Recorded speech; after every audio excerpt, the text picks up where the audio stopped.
सरकारको कार्यशैलीका कारण पार्टी समेत आलोचित भएको भन्दै सत्तारूढ नेकपाका नेताहरूको गुनासो। पार्टी र सरकार बीचको तालमेल नमिल्दा धेरै गुमिसकेको भनाई। एकताको सन्देश लिएर गाउँमा आउन कांग्रेस नेतृत्वलाई जिल्ला कोषाध्यक्षहरूको आग्रह। केन्द्रीय सदस्य बन्न गाउँ तहबाटै निर्वाचित भएर आउनुपर्ने माग। नागरिक उड्डयन प्राधिकरणको बेरुजु मात्रै 80 अर्ब रुपियाँ पुग्यो। 20 वर्षदेखिको बेरुजु रहेको महानिर्देशक गौतमको भनाई। मजबुत अर्थतन्त्र भएका राष्ट्रहरूको सम्मेलन G20 अर्जेन्टिनामा सुरु। अमेरिका र चीन बीचको व्यापार युद्ध केन्द्रमा। र शहीद स्मारक ए डिभिजन लिगमा मनाङको अपराजित यात्रा कायमै। सरस्वती क्लब 2-0 ले पराजित। नमस्कार, कान्तिपुर डायरीको साथमा शर्मिला र केशु। समाचार अब विस्तारमा।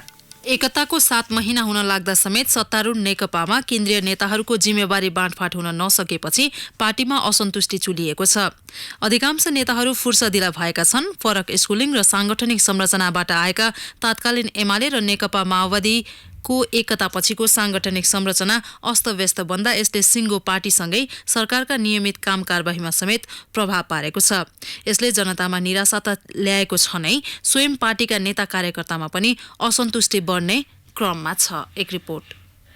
नेकपा सचिवालयका सदस्य एवं वरिष्ठ नेता झलनाथ खनालका अनुसार पार्टीमा केन्द्रीय नेताहरूको जिम्मेवारी बाँडफाँड सम्बन्धमा अहिलेसम्म विषय प्रवेश नै भएको छैन। नेताहरूको जिम्मेवारी बाँडफाँडका लागि सचिवालय बैठक पटक पटक बसे पनि परिणामविहीन बनेको छ। झण्डै 2/3 बहुमतको केपी ओली नेतृत्वको सरकारको कार्यशैलीका कारण पार्टी समेत आलोचित बन्दैछ। सरकारी कामका कारण पार्टी अलोकप्रिय बन्दै गर्दा प्राप्त जनमत पनि गुम्ने खतरा रहेको बताउनुहुन्छ नेकपाका नेता लेखनाथ न्यौपाने। पार्टीले ठिक ढंगबाट काम गर्दा सरकारलाई पनि ठिक ढंगबाट काम गर्नका निम्ति बाध्य बनाउने, त्यो दिशातिर लैजाने हो। पार्टी आफै ठिक ढंगबाट मुभ हुन सकेन, पार्टी आफै ठिक ढंगबाट चाहिँ दैनिक काम सम्पादन गर्न सकेन भने त्यसको प्रभाव स्वतः सरकारमा पर्छ र सरकारका कामहरूले पार्टी फेरि अलोकप्रिय हुने, अर्को नकारात्मक प्रभाव पार्ने हुन्छ। पार्टीमा जिम्मेवार विहीन बनेका अधिकांश नेताहरूको एउटै गुनासो छ, प्राप्त जनमतलाई जोगाउने कसरी। फरक आन्दोलनको पृष्ठभूमि र फरक फरक मनोविज्ञानबाट आएका नेता कार्यकर्ता अहिले पनि एकीकृत पार्टी नेकपा बन्न सकेका छैनन्। पार्टीभित्रको गुट र उपगुटको उपस्थिति शक्तिशाली र निर्णायक भएसँगै चुनाव आउँदा पार्टी चाहिने, कार्यकर्ता चाहिने, अन्य समयमा उनीहरूको महत्त्व कम ठान्दा पनि समस्या भएको न्यौपानेको तर्क छ। गुटहरूको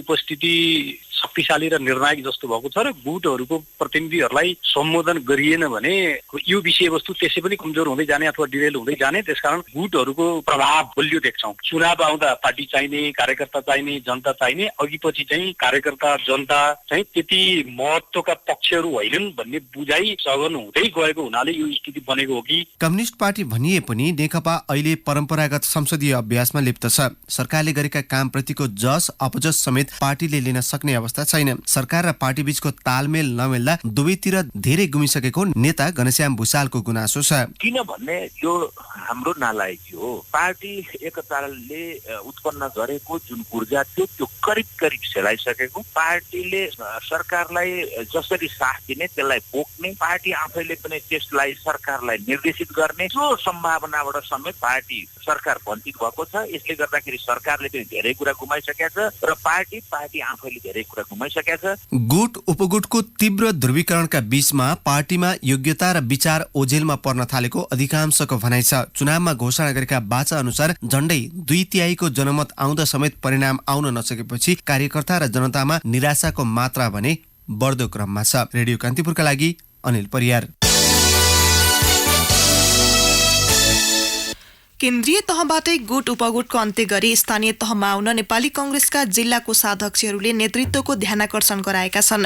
नेतृत्वमा चरम गुट उपगुटका कारण पार्टी शिथिल बन्दै गएको भन्दै उनीहरूले एकताको सन्देश लिएर कार्यकर्तामा आउन सुझाव दिएका हुन्। धादिङमा आज 15 बुँदे घोषणापत्र जारी गर्दै उनीहरूले पार्टी एक रहेको सन्देश प्रवाह गर्न माग गरे। स्थानीय तहमा पार्टीमा गुट नरहेको भन्दै तनहुका कोषाध्यक्ष रेशम गुरुङले केन्द्रमा गुट उपगुटको अन्त्य नेतृत्वबाटै हुनुपर्ने बताउनुभयो। गुट उपगुटलाई चाहिँ जसरी भए पनि अन्त्य गर्नुपर्छ। यो जम्मै केन्द्रीय नेताहरूको मात्रै कारण यो गुट उपगुट भएको, नत्र यो गाउँमा चाहिँ त्यस्तो छैन। कार्यकर्तामा यो नेताहरू एकताको सन्देश लिएर गाउँमा आओस् भन्ने गाउँका चाहिँ धारणा छ। त्यसकारण गुट उपगुट चाहिँ केन्द्रबाटै अन्त्य हुनुपर्छ भनेर चाहिँ हामी त्यही कुरा पनि राखेका छौँ। आगामी महासमिति बैठकमा पेश गर्ने विभिन्न प्रतिवेदनमा आफूहरूको अधिकार स्थापित गराउने विषयमा समेत कोषाध्यक्षहरूले नेतृत्वको ध्यानाकर्षण गराउने भएका छन्। पार्टीको आगामी महाधिवेशनमा आफूहरूलाई पनि महाधिवेशन प्रतिनिधि बनाउन र केन्द्रीय सदस्य बन्न गाउँ तहबाटै निर्वाचित भएर आउने व्यवस्था विधानमा गर्न माग गरिएको गुरुङले बताउनुभयो। महाधिवेशन पदै नि सदस्य बनाउनु पर्छ भन्ने कुरा हो। दोस्रो कुरो, अहिले मस्यौदा समितिमा चाहिँ नि जुन चाहिँ नेपाली कांग्रेस केन्द्रीय सदस्यहरू छन् त्यसमा उहाँहरू पनि जब केन्द्रीय सदस्यहरू पनि गाउँबाट चाहिँ प्रतिनिधित्व भएर मात्रै केन्द्रीय सदस्य चुनाव लड्नुपर्ने भन्ने एउटा सुझाव छ। जिल्ला कोषाध्यक्षहरूको भेला 15 बुँदे घोषणापत्र जारी गर्दै आजै सकिएको छ। यसअघि बुधबार र बिहिबार जिल्ला सभापतिहरूले ककनी घोषणापत्र तयार गरिसकेका छन्। प्रधानमन्त्री केपी शर्मा ओलीले अन्तर्देशीय व्यापार, संस्कृति आदिका माध्यमबाट सहकार्य बढाउन एसियाली मुलुकहरूलाई आग्रह गर्नुभएको छ।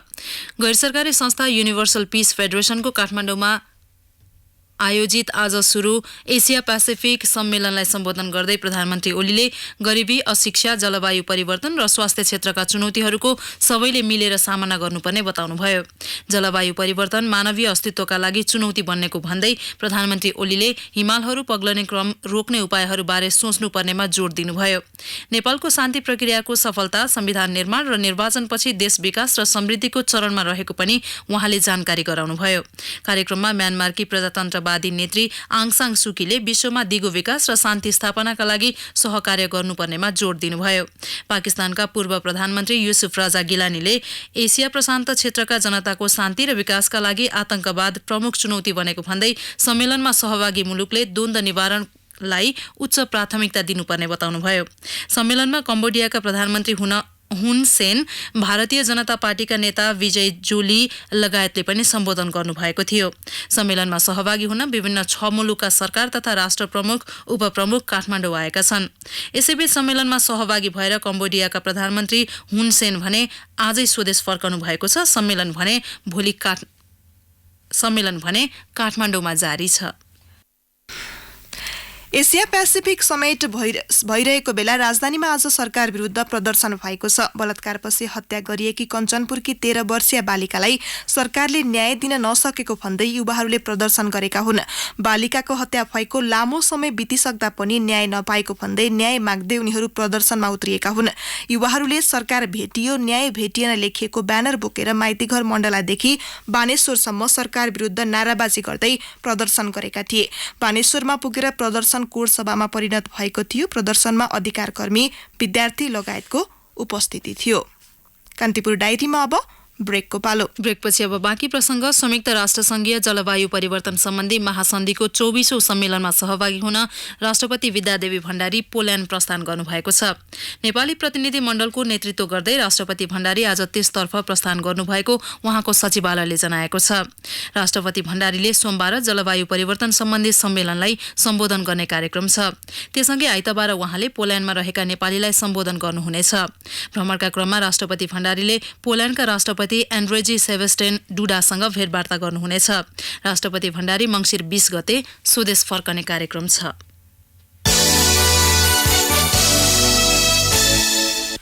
डुइङ बिजनेसको प्रतिवेदनमा नेपालको श्रेणी खस्किएको विषयमा पुनर्विचार गर्ने विश्व बैंकले प्रतिबद्धता जनाएको छ।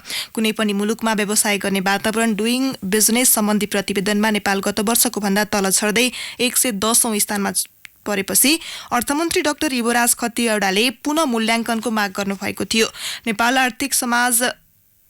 आर्थिक पत्रकार समाज सेजनको 21औं वार्षिक उत्सवमा अर्थमन्त्री खतिवड़ाले आफूहरूको अनुरोधपछि पुनर्विचारको प्रतिबद्धता आएको जानकारी दिनुभयो। डुइङ बिजनेस इन्डेक्सले यदि लगानीको वातावरण पूरा गर्ने भने औद्योगिक सम्बन्ध बिग्रियो कि सुध्रियो त्यो पो परिसूचक हुनुपर्दछ।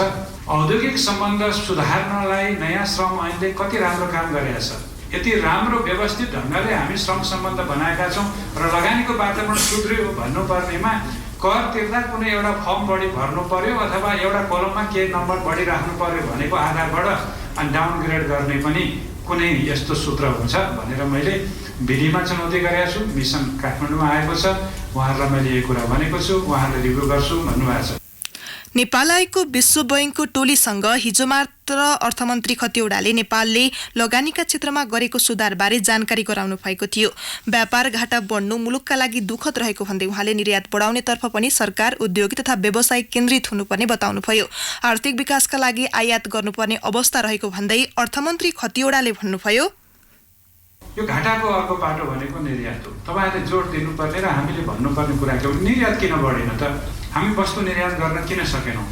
वस्तु निर्यात गर्न नसक्नुको केही कारणहरू छन्। लामो द्वन्द्वले हाम्रो प्रतिस्पर्धात्मक क्षमता घट्यो, विद्युत भएन, यातायात खर्च बढ्यो। अघि निजी क्षेत्रको साथीहरूले भन्नुभएकोमा त्यो निर्यातको पूर्वाधार भन्सारको बिन्दुदेखि र हाम्रो पोर्टको अवस्थादेखि भन्सारमा पुर्याउने बाटोसम्मको अवस्थामा हामीले अत्यन्त गम्भीरतापूर्वक छलफल गर्नै पर्छ।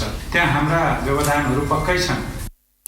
सेजनले आफ्नो स्थापना दिवसको अवसरमा आज नागरिक दैनिकका रुद्र खड्का र क्यापिटल नेपालका सुभाष युञ्जनलाई यस वर्षको आर्थिक पत्रकारिता पुरस्कार समेत प्रदान गरेको छ।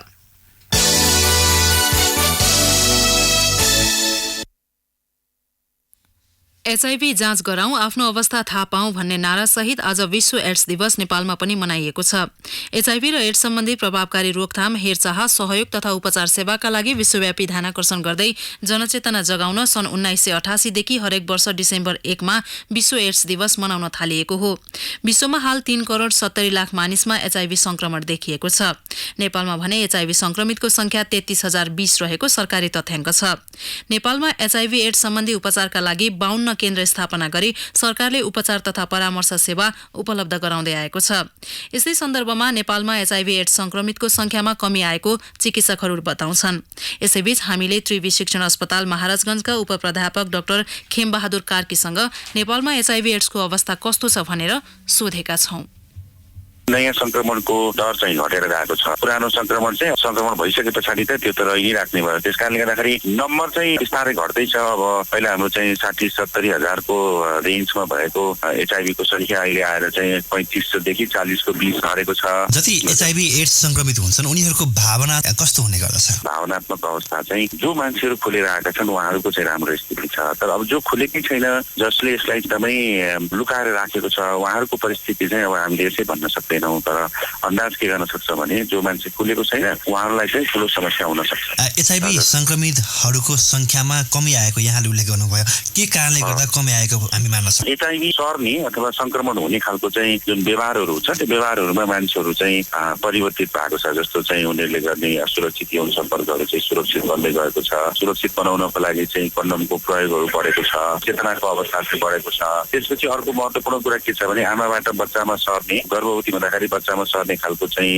एचआईभी को संक्रमणलाई चाहिँ कम्प्लिटली अहिले हामीले चाहिँ नियन्त्रण गर्न सकेको छौँ। रगत परीक्षण गरेर रगतको ट्रान्सफ्युजनबाट सर्ने खालको चाहिँ परिस्थितिलाई हामीले चाहिँ एकदमै नियन्त्रण गरेका छौँ। किनभने हरेक रगत नै कसैलाई दिनुभन्दा अगाडि चाहिँ राम्रोसँग जाँच गरिन्छ, स्क्रिनिङ गरिन्छ होइन। त्यो भएको हुनाले अनि लागु पदार्थको प्रयोग जुन चाहिँ इन्जेक्सनबाट गरिन्थ्यो त्यस्तो खालको संख्या पनि घटेको छ। यदि कसैले लागु पदार्थ सुईबाट लिँदैछ भने पनि उनीहरूलाई एकअर्कामा त्यो सुई छाटाछाट नगर्ने खालको वातावरण तयार गरिएको छ। त्यसो भएको हुनाले नयाँ संक्रमणको अवस्था चाहिँ घटेर गएको छ। शिक्षक सेवा आयोगले आज माध्यमिक तहको पूर्वाञ्चल र मध्यमाञ्चल विकास क्षेत्रको सामाजिक विषयको नतिजा सार्वजनिक गरेको छ। गत सोमबारदेखि निम्न माध्यमिक तहको नतिजा सार्वजनिक गर्दै आएको आयोगले हिजोदेखि मावि तहको नतिजा प्रकाशन थालेको हो। यस्तै आयोगले आजै माध्यमिक तहको वेद, कर्मकाण्ड, न्याय, ज्योतिष, संस्कृत, कम्प्युटर, स्वास्थ्य, कृषि, शिक्षा विषयको नतिजा सार्वजनिक गरेको छ। मावि तहकै विज्ञान विषयको सुदूर, मध्य र पश्चिमाञ्चलको पनि नतिजा पनि सार्वजनिक गरेको आयोगका प्रशासकीय अधिकृत तुलसी थपलियाले जानकारी दिनुभयो। अस्थायी शिक्षकलाई आन्तरिक प्रतिस्पर्धा मार्फत स्थायी गराउन गत असार 29 र 30 गते आयोगले परीक्षा लिएको थियो। परीक्षामा अस्थायी दरबन्दी कायम रहेको 22,079 पदका लागि अस्थायी शिक्षक बीच प्रतिस्पर्धा भएको थियो। पाल्पाका केही दुर्गम बस्तीका बासिन्दा अझै पनि निशुल्क स्वास्थ्य सेवाबाट वञ्चित छन्। माथागढी गाउँपालिकाको हात्तीलुङ क्षेत्रका बासिन्दा सरकारी स्वास्थ्य सेवा पाउनबाट वञ्चित भएका हुन्। थप विवरण सहित पाल्पा सहकर्मी माधव अर्याल।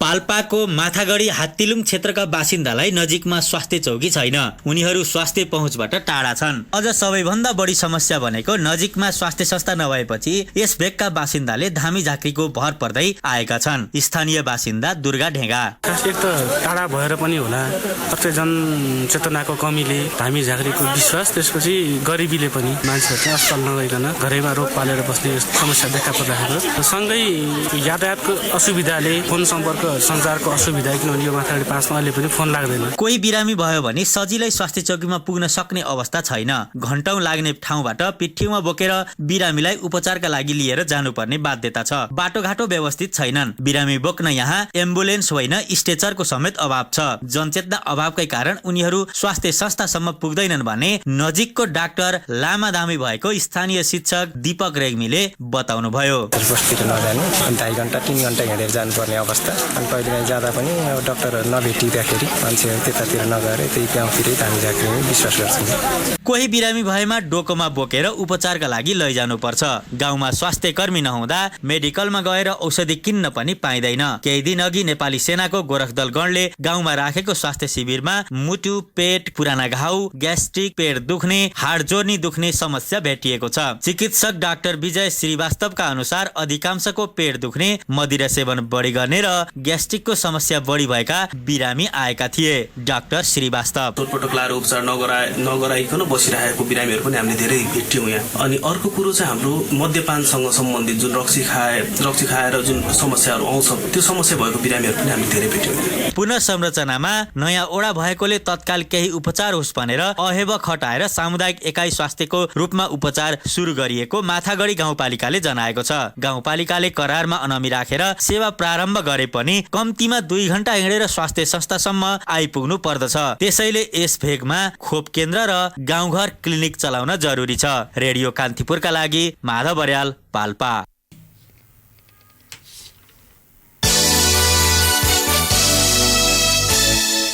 मकवानपुरको हेटौडा सामुदायिक आँखा अस्पताललाई रोटरी क्लबले 84 लाख रुपियाँ मूल्य बराबरको ocular coherence tomography OCT machine उपलब्ध गराएको छ।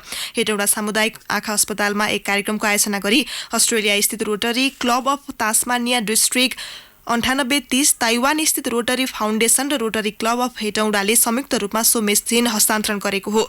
OCT मेसिनको प्रयोगले हेटौडा आँखा अस्पतालको सेवा अझ विस्तारित हुने विश्वास लिएको छ।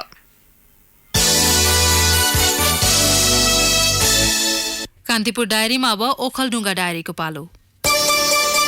ओखलढुङ्गा डायरीमा कुम्भराज राईको नमस्कार। पर्यटन प्रवर्धन गर्ने उद्देश्यले ओखलढुङ्गामै पहिलो भ्यू टावर निर्माण भएको छ। सिद्धिचरण नगरपालिकाको 23 लाख लागतमा लगलगे डाँडामा भ्यू टावर निर्माण भएको हो। भ्यू टावर निर्माणको काम सकिएको नगरपालिकाका प्रमुख मोहन कुमार श्रेष्ठले बताउनुभयो। समुद्री सतहदेखि 2370 मिटरको उचाइमा अवस्थित टावर 10 मिटर अग्लो छ। भ्यू टावरबाट गौरीशङ्कर, नुम्बुर, सगरमाथा, लोत्से लगायतका दर्जनौं हिमश्रृङ्खला देखिन्छ। पूर्वमा भोजपुरको टेम्के, साल्पा, सिलिचुङसम्म देखिन्छ। ओखलढुङ्गा सामुदायिक अस्पतालमै नर्सिङ पढाइ सुरु हुने भएको छ। प्रवीणता प्रमाणपत्र तहको 3 वर्ष स्टाफ नर्स सम्बन्धी पढाइ हुने भएको हो। प्राविधिक शिक्षा तथा व्यावसायिक तालिम परिषद CTEBT ओखलढुङ्गा सामुदायिक अस्पताल र सिद्धिचरण नगरपालिकाको संयुक्त व्यवस्थापनमा पढाइ सुरु हुने भएको हो। यसै आर्थिक वर्षभित्रबाट कक्षा सुरु गरिने ओखलढुङ्गा सामुदायिक अस्पतालका प्रमुख टुक बहादुर श्रीमलले बताउनुभयो। सुरुमा 20 जना विद्यार्थीबाट पढाइ थालिने अस्पतालले जनाएको छ। गत आर्थिक वर्षहरूको तुलनामा पछिल्लो समय ओखलढुङ्गामा करदाताको संख्या वात्तै बढेको छ। आन्तरिक राजस्व कर कार्यालय लाहानका अनुसार पछिल्लो 2 वर्षमा करदाताको संख्या बढेको हो। आर्थिक वर्ष 73-74 सम्ममा करदाताको संख्या 1400 थिए। चालु आर्थिक वर्षको असोज मसान्तसम्ममा जिल्लामा करदाताको संख्या 2300 पुगेको छ। आन्तरिक राजस्व कर कार्यालय लाहानका कर अधिकृत पशुपति घिमिरेका अनुसार प्यान नम्बर उपलब्ध गराउने सुविधा उद्योग वाणिज्य संघ ओखलढुङ्गाले गरेकाले पनि कर बुझाउनेको संख्या बढेको हो। उद्योग वाणिज्य संघका अनुसार जिल्लाबाट अस्थायी प्यान नम्बर लिनेको संख्या 900 भन्दा बढी छ। दाताले प्रतिबद्धता गरेको रकम नआएपछि भूकम्प पीडितको निजी आवास अनुदान रकम रोकिएको छ। नेपाल सरकारलाई दाताले उपलब्ध गराएको रकम खर्च भइसकेको र थप रकम नआएपछि अनुदान रोकिएको हो। रकम अभावमा महालेखा परीक्षकको कार्यालयले नै भुक्तानी रोकेको हो। पुनर्निर्माण प्राधिकरणको जिल्ला कार्यालयले मापदण्ड पूरा भएका लाभग्राहीको अनुदान भुक्तानीका लागि आदेश पठाए पनि कोष तथा लेखा नियन्त्रकको कार्यालयबाट निकासाको फुकुवा नआएको भन्दै भुक्तानी रोकिएको छ। हवस् त आजलाई ओखलढुङ्गा डायरी यति नै। कुम्भराज राईलाई बिदा दिनुहोस्। नमस्कार। जिल्ला डायरीपछि कान्तिपुर डायरीमा पुनः ब्रेकको पालो। कान्तिपुर डायरीमा अब आर्थिक प्रसङ्ग। नागरिक उड्डयन प्राधिकरणमा 80 अर्ब रुपियाँ बेरुजु रहेको महानिर्देशक सञ्जीव गौतमले बताउनु भएको छ। प्राधिकरणले विराटनगरमा आयोजना गरेको लेखा व्यवस्थापन तालिममा उहाँले प्राधिकरणमा विगत 20 वर्षदेखि बेरुजु रहेको बताउनु भएको हो। चालु आर्थिक वर्षमा बेरुजुलाई 50 अर्ब रुपियाँमा झार्ने लक्ष्य अनुसार लेखा व्यवस्थापन लगायतका काम भइरहेको महानिर्देशक गौतमले बताउनुभयो। प्राधिकरणका महानिर्देशक गौतमले नयाँ विमानस्थल निर्माणको काम समेत हुने क्रममा रहेकाले लेखा प्रणालीलाई अन्तर्राष्ट्रिय गुणस्तरको बनाउन लागि बताउनुभयो। अन्तर्राष्ट्रिय गुणस्तरको लेखा प्रणाली भएपछि विदेशी लगानीकर्ता प्राधिकरणमा लगानी गर्न आकर्षित हुने उहाँको भनाइ थियो। प्राधिकरणका आर्थिक विभाग प्रमुख गोविन्द दाहालले प्राधिकरणमा 20 वर्षदेखिको 80 अर्ब बेरुजु रहेकाले यसको व्यवस्थापन चुनौतीपूर्ण भएको बताउनुभयो। प्राधिकरणले गत वर्ष 1 अर्ब 63 करोड रुपियाँ सरकारलाई लाभांश बुझाएको थियो भने चालु आर्थिक वर्षमा 79 करोड रुपियाँ लाभांश बुझाउने तयारी गरेको दाहालले बताउनुभयो। अब अन्तर्राष्ट्रिय समाचार। मजबुत अर्थतन्त्र भएका राष्ट्रहरूको G20 सम्मेलन अर्जेन्टिनाको बोइनस एयर्समा आज सुरु भएको छ। सम्मेलनमा ठूला अर्थतन्त्र भएका अमेरिका र चीनको व्यापारिक युद्ध, जलवायु परिवर्तन, पत्रकार जमाल खशोगीको हत्या विषय उठेका छन्। विश्वका दुई ठूला अर्थतन्त्र भएका मुलुक अमेरिका र चीन बीचको व्यापार युद्धको प्रभावबारे समेत सम्मेलनमा प्राथमिकताको विषय बन्ने बीबीसीले उल्लेख गरेको छ। यद्यपि बोइनस एयर्समा आज सम्मेलनलाई सम्बोधन गर्दै अर्जेन्टिनी राष्ट्रपति मौरिसियो माक्रीले हरेक समस्या समाधानको मुख्य उपाय वार्ता नै भएकोमा जोड दिनुभएको बीबीसीले उल्लेख गरेको छ। सम्मेलनको पहिलो दिन आज अमेरिका र चीन बीच जारी व्यापार युद्ध अन्त्यका विषयमा कुराकानी भएको समाचार संस्था रोइटर्सले उल्लेख गरेको छ। दुई मुलुकले गत जुलाईदेखि एकअर्काका आयातित सामानमाथि कर वृद्धि गर्ने निर्णय गरेका थिए, जसको विश्व अर्थतन्त्रमा नै नकारात्मक असर पुगेको छ। विश्वको 85% आर्थिक उत्पादन गर्ने 19 मुलुक र युरोपेली युनियन EU समेतको G20 ले विश्वको 2/3 जनसङ्ख्याको प्रतिनिधित्व गर्दछ। अमेरिकी पूर्व राष्ट्रपति जर्ज H.W. बुशको 94 वर्षको उमेरमा निधन भएको छ। जर्जको स्थानीय समयअनुसार गैराती निधन भएको उहाँका छोरा तथा अमेरिकाका पूर्व राष्ट्रपति जर्ज W. बुशलाई उद्धृत गर्दै बीबीसीले जनाएको छ। दोस्रो विश्वयुद्धमा सेनाका पाइलट समेत रहेका पूर्व राष्ट्रपति बुश टेक्सन आयल कम्पनीका मालिक हुनुहुन्थ्यो। गत अप्रिलमा पत्नी बारबरा बुशको निधन भए लगत्तै जर्ज पनि बिरामी भएपछि अस्पताल भर्ना गरिएको थियो। George H.W. बुशले सन् 1989 देखि 1993 सम्म अमेरिकाको 41औं राष्ट्रपतिको पद सम्हाल्नु भएको थियो। विश्व शीत युद्धको अन्त्य तथा सद्दाम हुसेन विरुद्ध पहिलो इराक युद्धको रूपमा समेत उहाँको कार्यकाललाई व्याख्या गरिन्छ। अब खेल प्रसङ्ग। लिगमा अपराजित सिग्नेचर मनाङ मर्स्याङ्दी क्लबले पल्सर शहीद स्मारक ए डिभिजन लिगको तालिकामा 15 अङ्क जोडेको छ। काठमाडौँको हलचोक स्थित एपीएफ मैदानमा भएको खेलमा सरस्वती युथ क्लबलाई 2-0 ले पराजित गर्दै मनाङ शीर्ष स्थानमा कायमै छ। मनाङले पहिलो हाफ गोल रहित बराबरी खेलेको थियो। दोस्रो हाफमा अन्जन विष्ट र आफिज गोलावाले गोल गरे। हारपछि सरस्वती 6 अङ्कका साथमा तालिकाको 7औं स्थानमा छ। यसअघि सोही मैदानमा आज भएको पहिलो खेलमा सङ्कटा क्लबले च्यासल युथ क्लबलाई 2-1 गोल अन्तरले पराजित गर्यो। सँगै सङ्कटाले लिगमा चौथो जित दर्ता गर्दै 12 अङ्कका साथ तालिकाको तेस्रो स्थानमा उक्लिएको हो। समान 12 अङ्क भएको रुसलान थ्री स्टार गोल अन्तरको आधारमा दोस्रो स्थानमा छ। पहिलो हाफमा अमित तामाङको गोल मार्फत अग्रता लिएको सङ्कटाको दोस्रो हाफको सुरुवातमै एलन म्याक्सवेलले गोल गर्दै जित पक्का गरे। च्यासलका सन्तोष साहुखलले दोस्रो हाफमा गोल फर्काए पनि जितको लागि पर्याप्त भएन। 1मा जित र 1मा बराबरी र 3मा हार भोगेको च्यासल 4 अङ्कका साथ तालिकाको 8औं स्थानमा छ। भोलि लिगका 5औं चरणका अन्तिम 3 खेल हुँदैछन्। सादोबाटो स्थित एन्फा कम्प्लेक्समा मच्छिन्द्र र फ्रेन्ड्स तथा त्रिभुवन आर्मी र हिमालयन शेर्पा बीच प्रतिस्पर्धा हुँदा हलचोक स्थित एपीएफ मैदानमा ब्रिगेड बोइज र जाउला खेल युथ क्लब भिड्नेछन्।